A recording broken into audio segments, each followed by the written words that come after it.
Hello, नमस्ते. इयत्ता 10वी मामी क्लासमध्ये आपल्या सर्वांचं स्वागत आहे बाळांनो. आज विशेष म्हणजे आपण 3.4 ला सुरुवात करणार आहोत. 3.4 हा शेवटचा आपला असेल. त्यानंतर संकीर्ण घेतला की अंकगणिती श्रेणी आपली कंप्लीट होईल.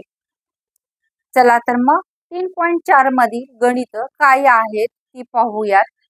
कारण ही सुद्धा गणित शाब्दिक उदाहरणावरून आपण व्याजदर काढू शकतो किंवा आपली साठवलेली रक्कम बँकेमध्ये आपण दररोज जर बचत करत असेल तर ते काढू शकतो. हे सगळं अंकगणिती श्रेणीवरून आपल्याला प्रत्यक्ष जीवनामध्ये याचा उपयोग कसा करता येतो हेच पाहायचं आहे.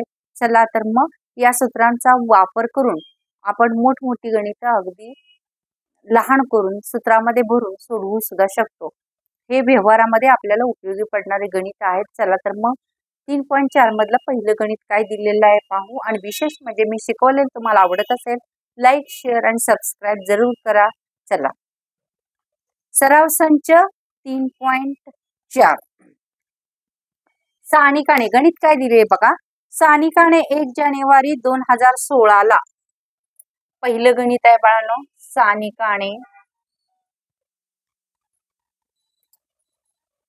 सानिकाने 1 जानेवारी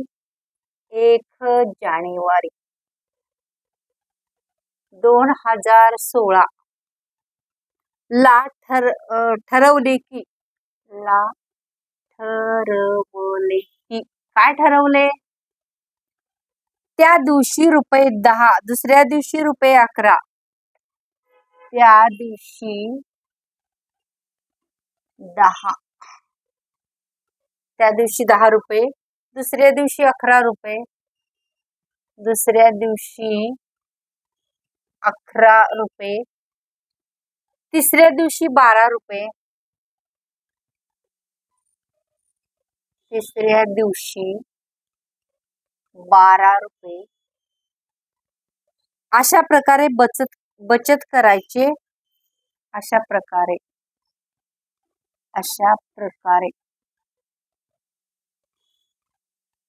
बचत करायचे. अशा प्रकारे बचत करायचे. तर डिसेंबर 2016 पर्यंत, तर डिसेंबर 2016 पर्यंत किती डिसेंबर 31 डिसेंबर सॉरी तर 31 डिसेंबर म्हणजे लास्टचा अगदी डिसेंबरचा शेवटचा दिवस 2016 पर्यंत तिची एकूण बचत किती झाली. तिची एकूण बचत किती झाली हे काढायचं. सोपं आहे की नाही. आपल्याला माहिती होतं का आतापर्यंत अंकगणिती श्रेणीनं अशी सुद्धा गणित सोडवता येतात. बघा, सानिकानं दररोज अंकगणिती श्रेणी कशी होईल. पहिल्या दिवशी तिने 10,000 आणि लक्षात घ्या 2016 समसंख्या आहे त्यानंतर म्हणून हे लीप वर्ष येते. पूर्ण लीप वर्षाचे दिवस किती येतात 366. कारण जानेवारी महिना 31 दिवसांचा असतो. हे सुद्धा तुम्ही डोक्यात घेणं गरजेचं आहे.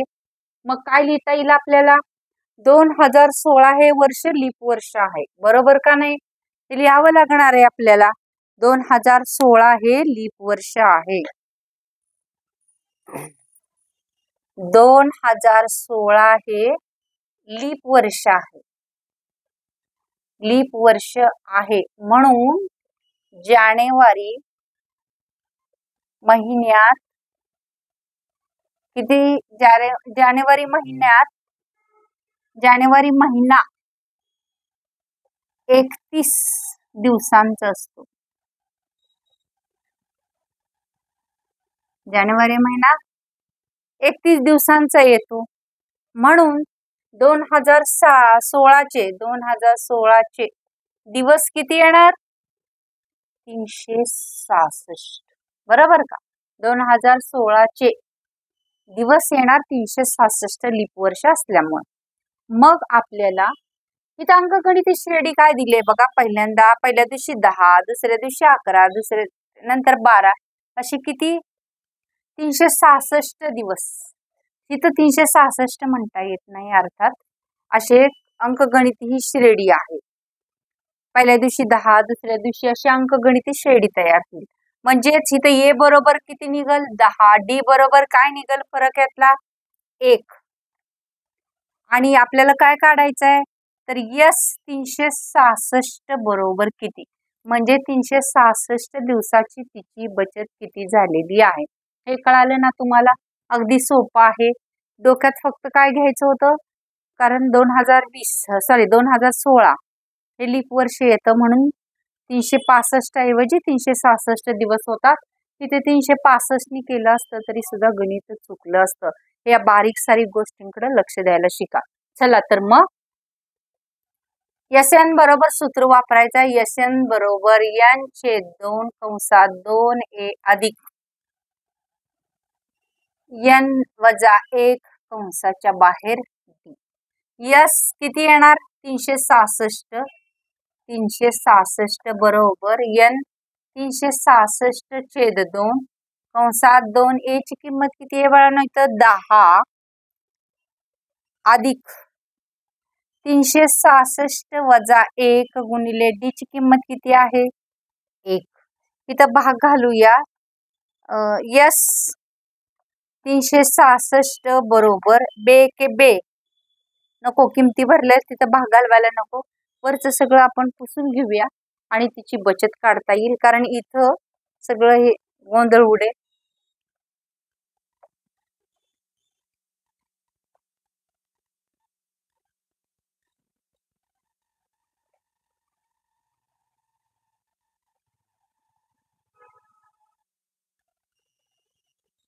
बघा अंकगणिती श्रेणी गेलं नाही आपला अंकगणिती असं. मग हे कसं करता येईल 366 यस बरोबर 366/2 नी भाग घालून घेऊया. इथं 10 दुनी 20 अधिक 366 मधून 1 गेला 365 उरले. बे के बे 1 बे 8 16 आणि बे 6 किती आले 183.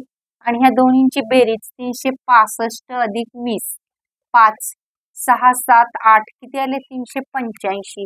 385 गुणिले इथं काही नाही म्हणजे गुणाकाराचं चिन्ह आहे 385. यांचा गुणाकार म्हणजे तिथे 366. कारण 3 मार्काचं गणित आहे, सोपं आहे, काय अवघड नाही काय नाही. मग काय करायचं आता यांचा गुणाकार करणं गरजेचं आहे. 385 गुणिले 183. 5 त्रिक 15 5 हातच्याला 1 8 त्रिक 24 आणि 1 25 5 हातच्याले 2 3 त्रिक 9 आणि 10 11 8 पंचे 40 4 8 8 64 64 4 68 8 हातच्याले 6 8 त्रिक 24 24 24 आणि 6 किती झाले 30. त्यानंतर आता 5 एके 5 8 एके 8 आणि 3 एके 3 5 5 8 आणि 5 13 आणि 1 14 4 हातच्याला 1 8 आणि 1 9 3 आणि 3 6 किती साठवले 69,000. एकच मिनिट 69 नाही 8 आणि 1 9 1 इथं येते 8 आणि 1 9 1 10 10 इथं हातच्याला 1 3 आणि 3 6 आणि 1 7 किती आले 70,455 रुपये. किती साठवले 70,455 रुपये. एवढी तिनं बचत केली कुणी सानिकाने. म्हणून सानिकाच नाव आहे ना तिचं. हा सानिकाने 2016 मध्ये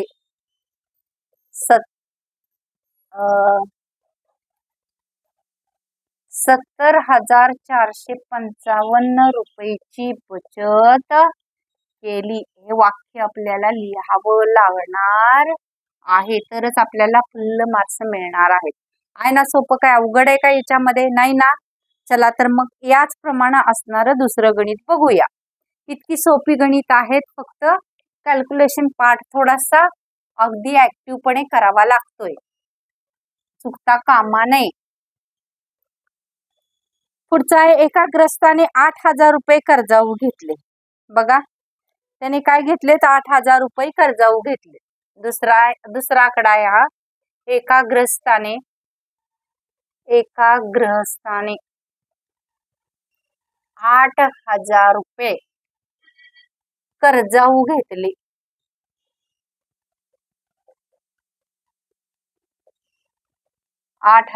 कर्जाऊ घेतले आणि त्यावर 1,360 रुपये व्याज देण्याचे कबूल केले. आणि त्यावर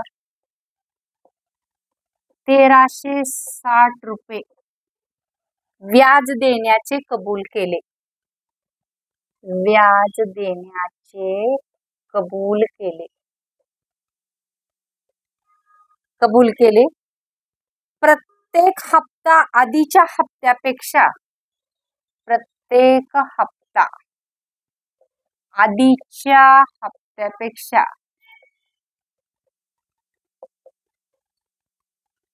आधीच्या हप्त्यापेक्षा 40 रुपये कमी देऊन 40 रुपये कमी देऊन सर्व रक्कम 12 मासिक हप्त्यात भरली. सर्व रक्कम 12 मासिक हप्त्यात भरली तर त्याने दिलेला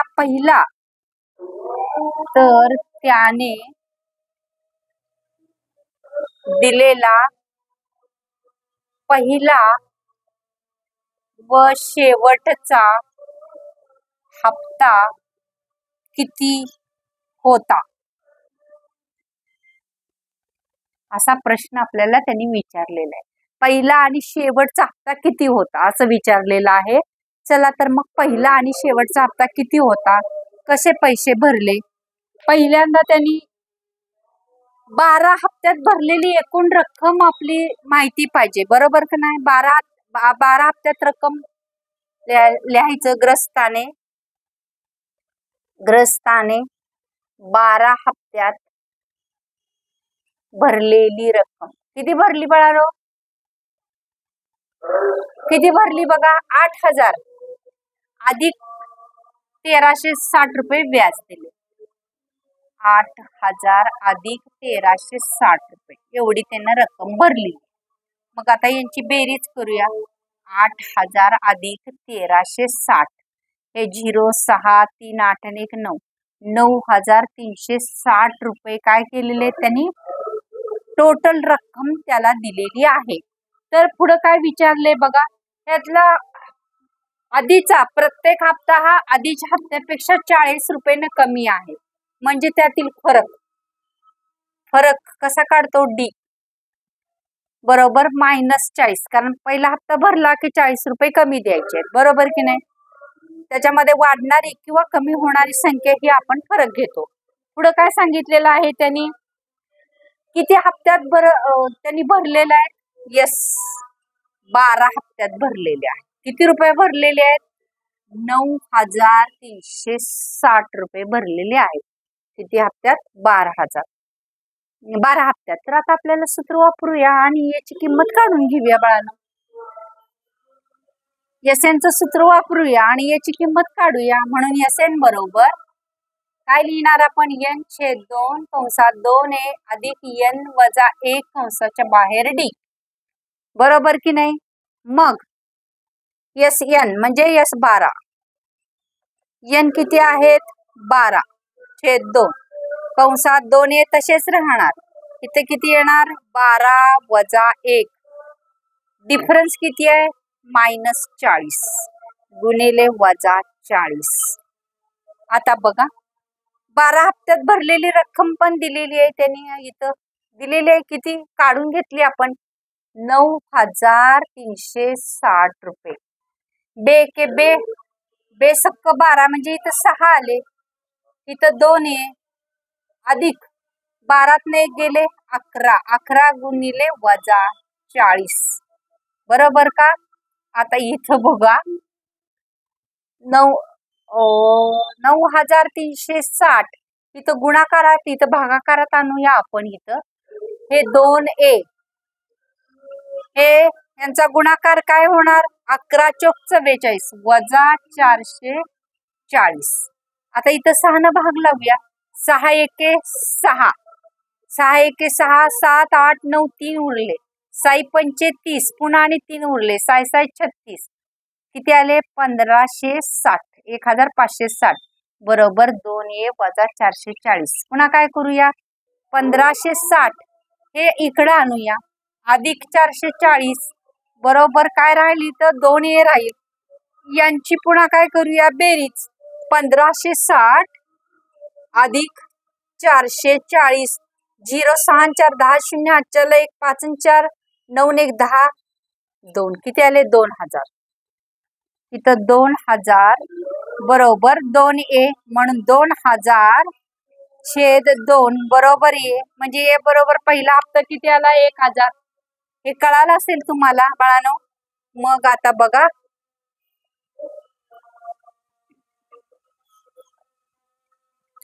इथं घेते 1000 बरोबर a कारण का तर इथं भाग लावून आपल्याला आला भाग लावून आपण काढलेला आहे इथं 2 न भागलं बेके बे 1000 आलं आता तर आपल्याला काय काढायला सांगितलंय त्यांनी पहिला हप्ता आला पहिला हप्ता किती भरला आपण 2000चा सॉरी 1000चा आता शेवटचा हप्ता कशाने काढायचा टीएन सूत्राने येईल पहिला हप्ता टीएन म्हणजे काय शेवटचा हप्ता ना बरोबर ना इथे ये बरोबर दिलेला आहे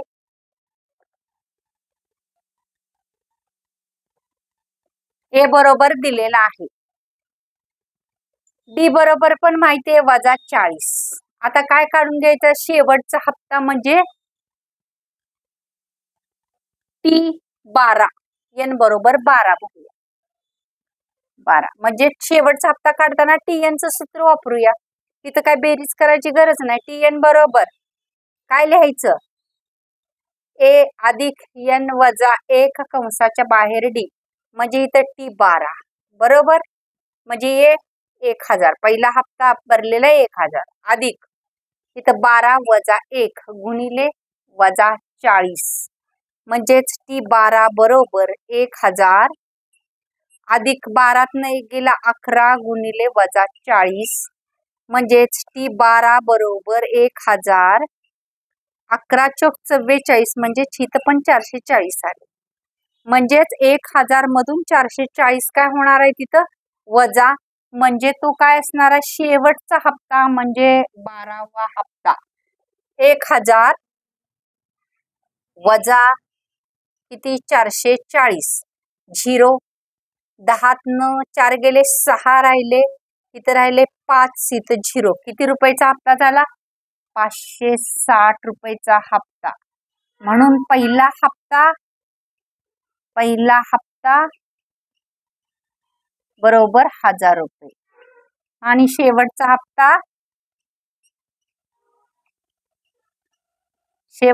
कितीचा होता 560 रुपयाचा अशा प्रकारे 4 मार्काचं गणित अगदी इझी आपण सोडवून कारण आपल्याला सूत्र माहिती आहेत ना बेरीज काढा एसएनचं सूत्र वापरा शेवटची संख्या काढा टीएनचं सूत्र वापरा आहे की नाही अवघड आहे हे मी शिकवलेलं तुम्हाला कळत असेल तर लाईक शेअर आणि सबस्क्राईब आज नवीन तुम्ही व्हिडिओ पाहत असाल तर सबस्क्राईब जरूर करा तुम्हाला नोटिफिकेशन मिळेल आणि पुढचा अभ्यास करणं सोपं जाईल थँक्यू बाळांनो